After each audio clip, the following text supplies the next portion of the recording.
Welcome to my YouTube channel Abhyas classes. दोस्तों, आज हम लोग क्लास 12th के अर्धवार्षिक का 100% सही और सख्त सटीक क्वेश्चन बताएंगे। इसका सारा आंसर भी मैं इसी के साथ साथ पूरा बताऊंगा। जैसा कि आप ये देख रहे हैं, नीचे आंसर भी इसका है और ऊपर इसका क्वेश्चन भी है। तो सारे क्वेश्चन को बहुत डिटेल में समझाते हुए और इसका आंसर बताते हुए हम लोग बढ़ेंगे और इसमें आप लोग अच्छा कर सकें, इसके लिए ये क्वेश्चन का सॉल्यूशन भी देते जाएंगे। तो चलते हैं आगे। जैसा कि लिखा हुआ है, class 12th half yearly examination सितंबर 2025, अर्धवार्षिक 2025 का ये पेपर है दोस्तों। तो अब चलते हैं।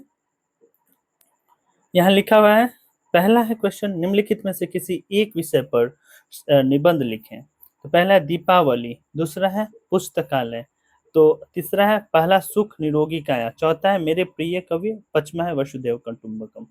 तो दीपावली, जैसा कि हम लोग को इसमें सबसे आसान दीपावली ही लगेगा, तो दीपावली में ही इसका आंसर पहले देख लेते हैं क्या क्या है और उसी के अनुसार चलेंगे। दीपावली, तो दीपावली पे क्या है दोस्तों, लिखा है दीपावली जिसे दिवाली के नाम से भी जाना जाता है, भारत में सबसे महत्वपूर्ण और धूमधाम से मनाए जाने वाला त्योहारों में से एक है।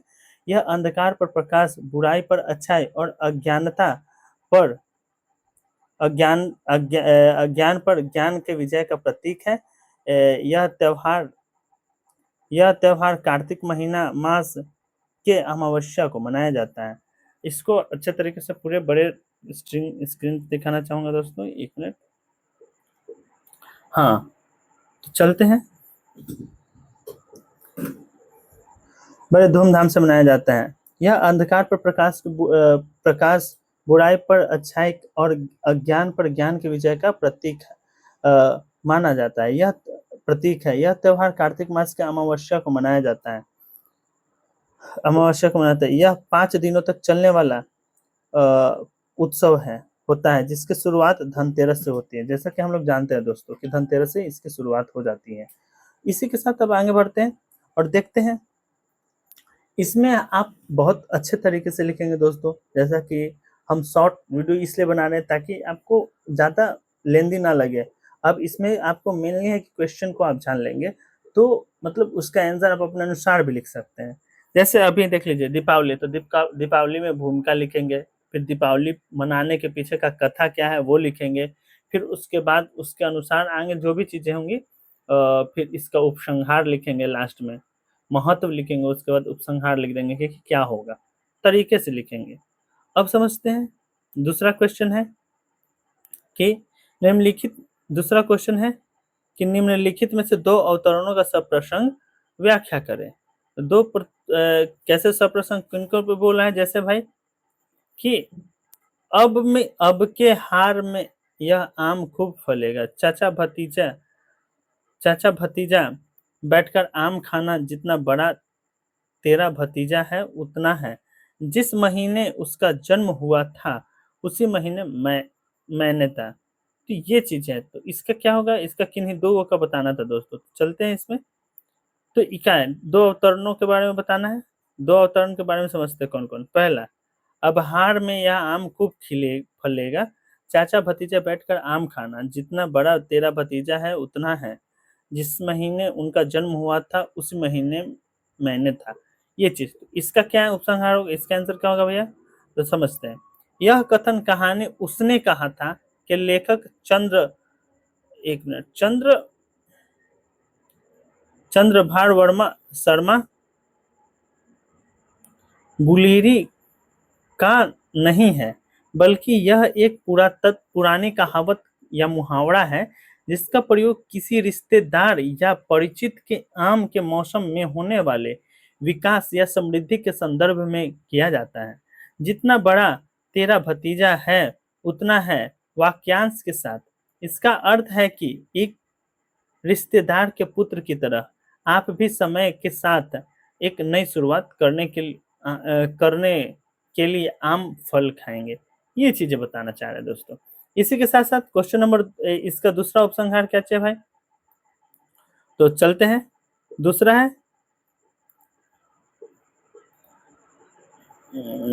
है यही, इस समय मैं यही सोच रहा था कि वही उद्धव और चंचल आज कितनी सीधी हो गई है, कितनी शांत और टुकड़े को तरसती है। ये चीज है। तो इसका आंसर क्या हो जाएगा दोस्तों, देखते हैं। इसी के साथ हम चौथा चौथा वाला डील किया गया है कि दावा द्रुम दंड पर, चिता मृग झुंड पर, भूषण वितुंड पर, जैसे मृग राज है। तो उसका आंसर क्या लिख दिया गया दोस्तों, समझते हैं।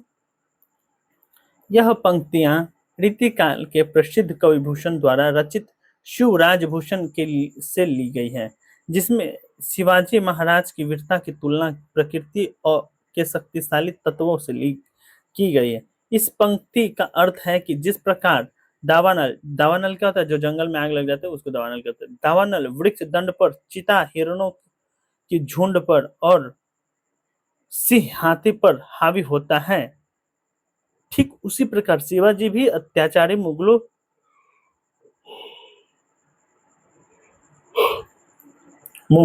पर सिंह के सामने भारी पड़ते हैं, मलेच्छ वंश पे भारी पड़ते हैं। ये है दोस्तों। इसी के साथ साथ नेक्स्ट क्वेश्चन है, नेक्स्ट क्वेश्चन तीसरा नंबर है। दूसरा दो क्वेश्चन का आंसर हो चुका है दोस्तों।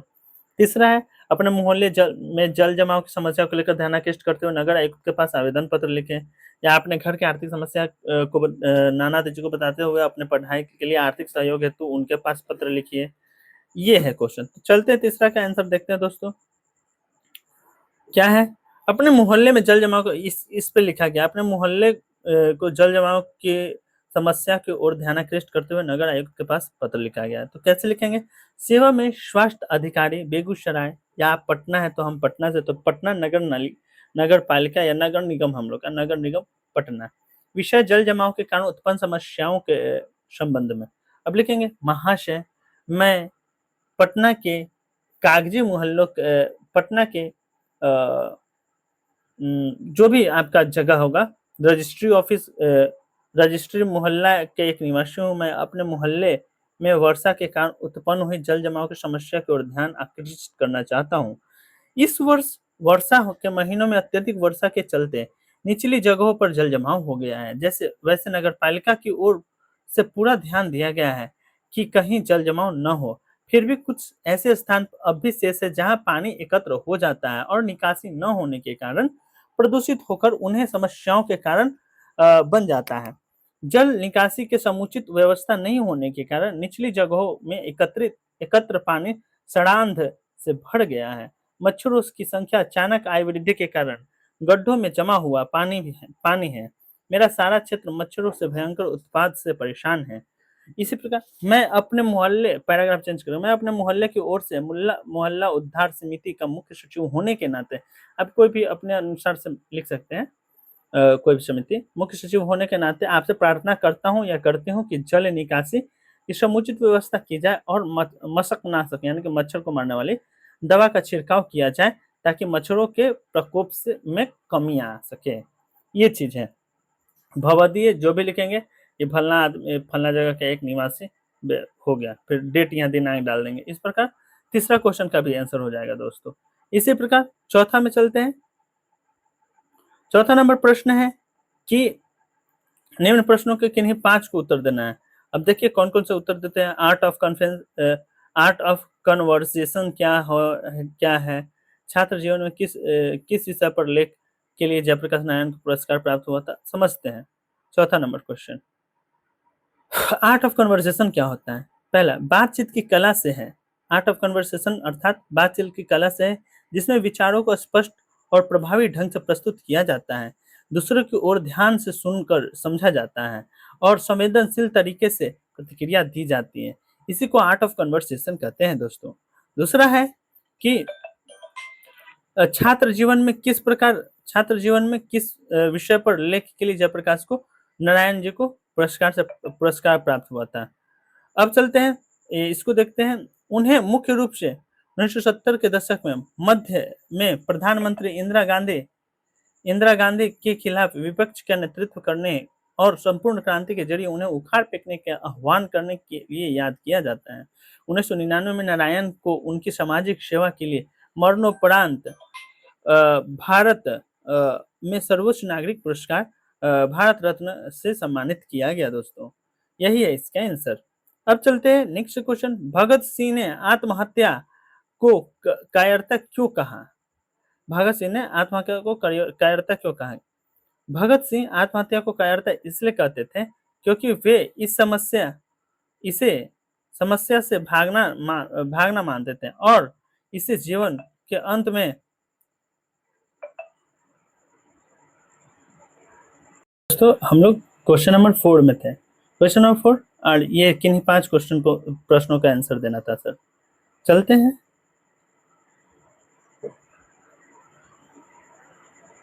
8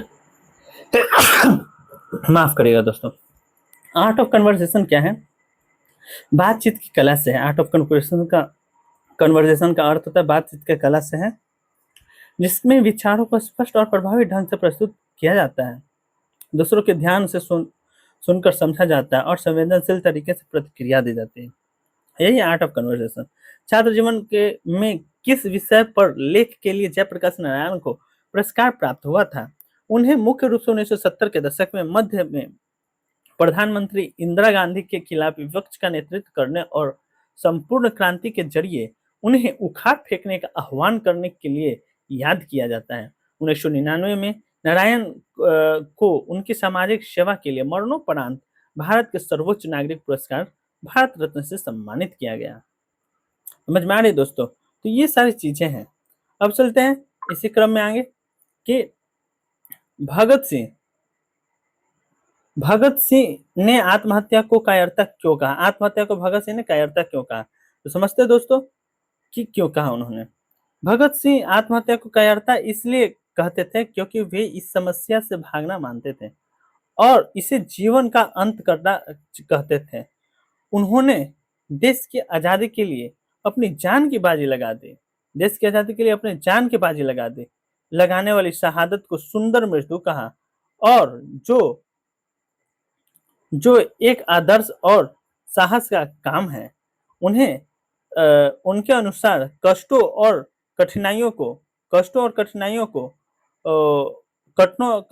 से भागना कायरता है और उद्देश्य के लिए संघर्ष करते हुए जीवन जीना चाहिए।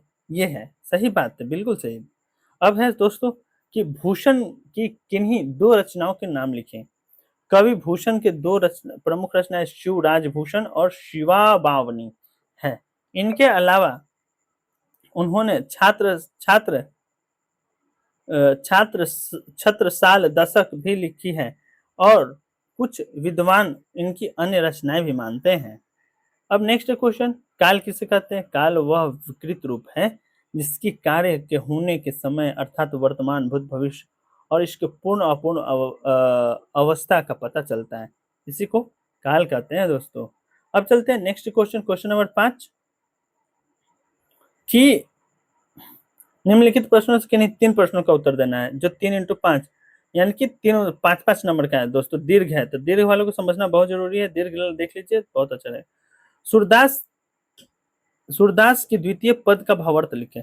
सूरदास की द्वितीय पद का भावार्थ है कि माता यशोदा नंद बाबा के गोद में बैठे कृष्ण को भोज कराते हुए उनका बाल सुलभ स्वभाव का वर्णन करती हैं। इसमें कृष्ण का भोजन करना, मुंह में डालना, थोड़ा गिराना और माता को भी खिलाना, यह सब बहुत स्वाभाविक और मनमोहक दर्शाया गया है, जो वात्सल्य भाव को दर्शाता है।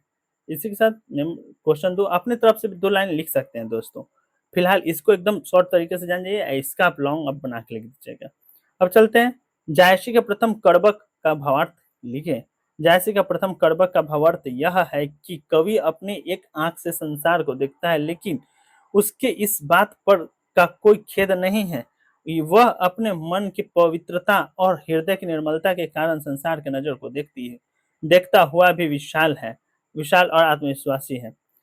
अपनी रचनाओं से वह लोगों के दिलों पर राज करता है और उसे अपनी एक आंख के बावजूद कोई हीनता महसूस नहीं होती है, क्योंकि उसकी क्षमताएं और काव्य शक्ति ही उसका वास्तविक सौंदर्य है दोस्तों। चलते हैं विषय क्या आगे। तुलसीदास के जीवन पर परिचय लिखें। तुलसीदास गोस्वामी तुलसीदास 16वीं सदी के एक महान कवि, संत और दार्शनिक थे और भगवान श्री राम के प्रति अपनी गहरी भक्ति के लिए जाने जाते हैं। उन्होंने संस्कृत के रामायण को हिंदी की अवधी भाषा में रूपांतरित करके रामचरितमानस की रचना की, जिससे भक्ति साहित्य आम लोगों तक पहुंचा। उन्हें अक्सर ऋषि वाल्मीकि का अवतार माना जाता है और उन्होंने साहित्य के माध्यम से धार्मिकता को लोकप्रिय बनाया। साहित्य का मदद लेकर तुलसीदास जी ने धार्मिक को लोकप्रिय बनाया। क्वेश्चन नंबर 6 जो बहुत इंपॉर्टेंट है दोस्तों, और उसको चलते हैं। क्या है क्वेश्चन? निम्नलिखित अवतरणों का एक संक्षेपण लिखना है। इस सब का संक्षेपण एक लिखना है दोस्तों। संक्षेपण बहुत जरूरी है, समझ लेते हैं क्या चीज संक्षेपण। पहला है कि एक ही लास्ट यही है दोस्तों, हो जाएगा फिर खत्म। संसार के सभी देशों को में शिक्षित व्यक्ति की सबसे पहली होती है कि वह अपनी मातृभाषा में दक्षता काम कर। केवल भारत ही एक ऐसा देश है जिसमें शिक्षित व्यक्ति वह जाता है जो अंग्रेजी भाषा में दक्ष हो। शिक्षित उसी को जो अंग्रेजी भाषा में दक्ष हो। विदेशों में सुसंस्कृत समझा जाता है जिसे घर में अपनी भाषा की पुस्तकों और जिसे बराबर यह पता रहे कि उसकी भाषाएं क्या है।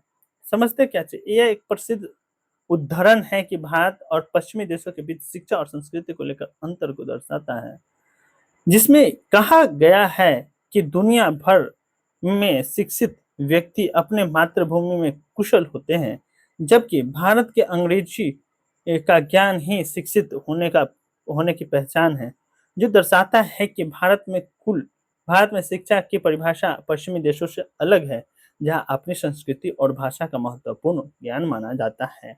मतलब कि आप जिस देश में हैं, जिस स्कूल में हैं, जहां पढ़ हैं, वहां के भाषा में आप अपने सारे ज्ञान को अर्जित करने की कोशिश करें, ना कि भारत की तरह है कि भारत में क्या है कि दूसरे देश की लैंग्वेज जैसे इंग्लिश है, इंग्लिश को में जो पढ़ लिया उसको बहुत टैलेंटेड माना गया, और जो हिंदी में सब चीज जानना है उसको टैलेंटेड नहीं माना गया। तो ये गलत मिथ है, चीज है दोस्तों। इसलिए आप लोग जिस भी लैंग्वेज में पढ़े अच्छे तरीके से सारे ज्ञान को रखें। आज के लिए इतना ही। That's all about today. Thank you. हमारे चैनल पर नए तो चैनल को सब्सक्राइब कर दे, बेल आइकन को प्रेस कर दे और शेयर कर दे, ताकि जिन भी बच्चों को जरूरत रहे इन सभी चीज को एक बार फिर से देख लेंगे। देखिए एकदम शॉर्ट में लास्ट में हम दिखा रहे हैं। ये है दोस्तों, सारा एकदम बिल्कुल डिटेल में है दोस्तों, अपना देख लीजिए। ऊपर जाइए, ऊपर जाओ। आप चाहे तो इसको 2K के स्पीड में भी करके देख सकते हैं दोस्तों। ये सारा